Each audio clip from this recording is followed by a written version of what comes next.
Welcome back to Kicking It in the Neighborhood. Today we're going to do a little demo for you to get started.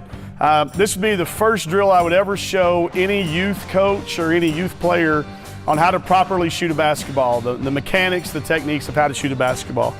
We would start with the ball in the palm of a player's hand. No matter how old they are, get a proper sized ball. But start with the ball in the palm of your hand with the fingers pressed as far down to the floor as you can get. You don't want them up on the ball, you want them down. Before we ever let anybody shoot on the rim, we want to take the ball from this palm into the shooting pocket without using the pinky or the thumb to stabilize the ball. Once a player can go in a balanced position to that position there, then we feel like they've got proper elbow position. The biomechanics and the beautiful thing about our body is that if we let that elbow get too far out, we see a lot of players shooting this way. This drill will stop you from doing that because you cannot get the ball to the palm without having to use your thumb with a flying elbow. Likewise, if you bring it too far to the inside, you're going to have to use your pinky to hold it. So we don't want either one of those things to happen. We want our players to be able to take it from this position to this position right here effectively.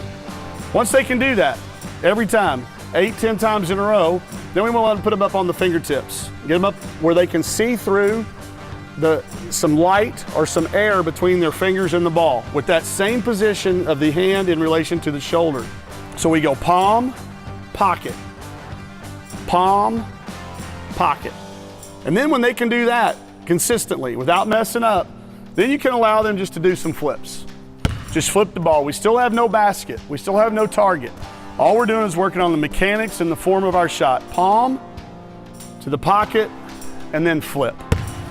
That's the basic step. Now this is where the beautiful stuff comes in.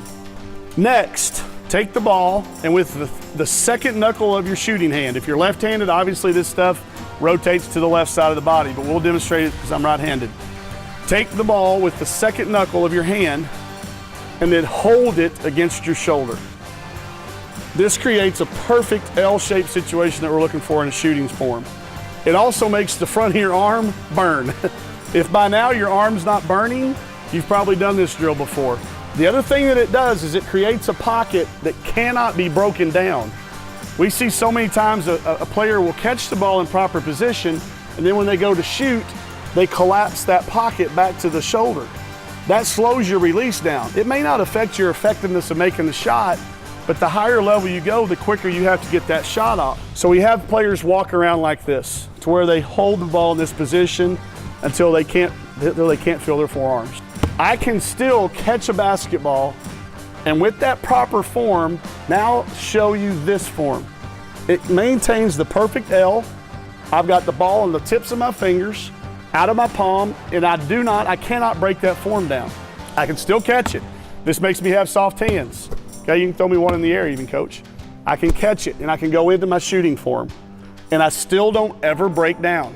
The most beautiful part about this, the way our body is built, if we get too flat with our shot and start to push it out, this ball is gonna roll out to the middle of our body, okay? If we get flat with it, our bicep pushes the ball to the middle and gives us an immediate feedback that our shot's too flat.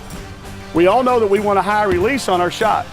We use the crease of your elbow. This crease in your elbow should be above your eyebrows. If you do that with this drill here, that ball is going to hit the side of your face and fall to the outside every single time. So you've got immediate feedback of your proper release. You'll see your players catching and they don't break this form down.